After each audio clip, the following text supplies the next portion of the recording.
दोस्तों, आज हम आपको एक ऐसे स्वतंत्रता सेनानी के बारे में बताएंगे जिन्होंने भारतीय आज़ादी में अपनी अहम भूमिका निभाई है। इनका नाम है रफ़ी अहमद किदवई। जी हाँ, रफ़ी अहमद किदवई भारतीय स्वतंत्रता कार्यकर्ता और समाजवादी थे, जिन्हें कभी कभी इस्लामी समाजवादी के रूप में वर्णित किया जाता है। रफ़ी अहमद का जन्म बाराबंकी जिले के मसौली गांव में हुआ था। इम्तियाज़ अली किदवई और उनकी पत्नी रशीद उन निसा के सबसे बड़े बेटे इम्तियाज़ अली एक समृद्ध जमींदार थे, जिन्होंने सरकारी सेवा में प्रवेश करके समाज में अपनी स्थिति में जोड़ा था।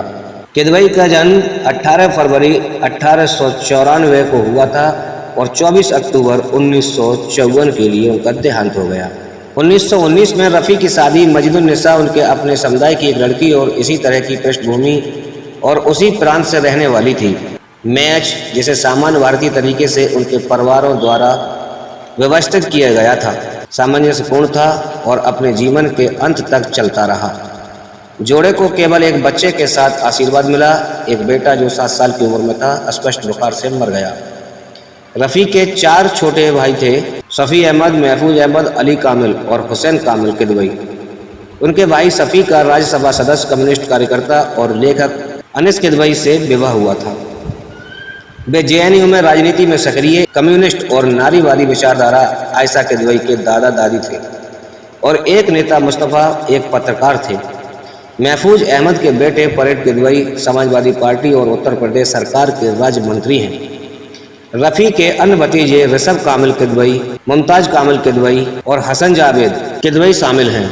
अलीगढ़ में मोहम्मद एंग्लो ओरिएंटल कॉलेज में भाग लेने के बाद किदवई ने खिलाफत आंदोलन के माध्यम से राजनीति में प्रवेश किया।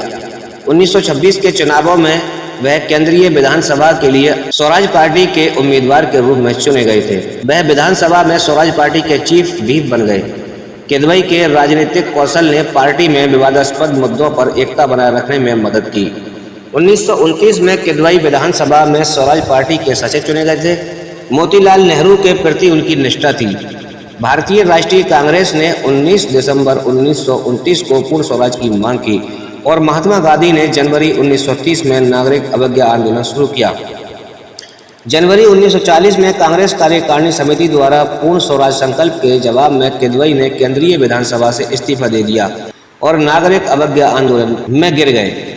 भारत सरकार अधिनियम 1935 के पारित होने के बाद उन्होंने भारतीय राष्ट्रीय कांग्रेस के लिए एक पद संभाला। 1937 में प्रांतीय स्वायत्तता योजना के तहत आगरा के संयुक्त प्रांतों में गोविंद वल्लभ पंत कैबिनेट में किदवई राजस्व और जेलों में मंत्री बने। अपने कार्यवाहक के तहत यूपी जमींदार प्रणाली को कम करने वाला पहला प्रांत बन गया। अप्रैल 1946 में वे यूपी के गृह मंत्री बने। किदवई भारत के पहले प्रधानमंत्री जवाहरलाल नेहरू का एक प्रमुख सहयोगी थे। 1947 में भारत को ब्रिटिश राज से आज़ादी मिलने के बाद किदवई भारत संचार के पहले मंत्री बने।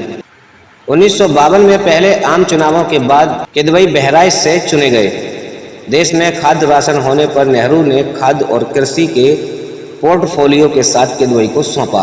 किदवई की मृत्यु 24 अक्टूबर 1954 को 60 वर्ष की उम्र में हुई, जबकि अभी भी एक मंत्री के रूप में कार्यालय में है। उन्हें अपने गृह नगर में एक मस्जिद में पूर्ण राज सम्मान के साथ दफनाया गया था।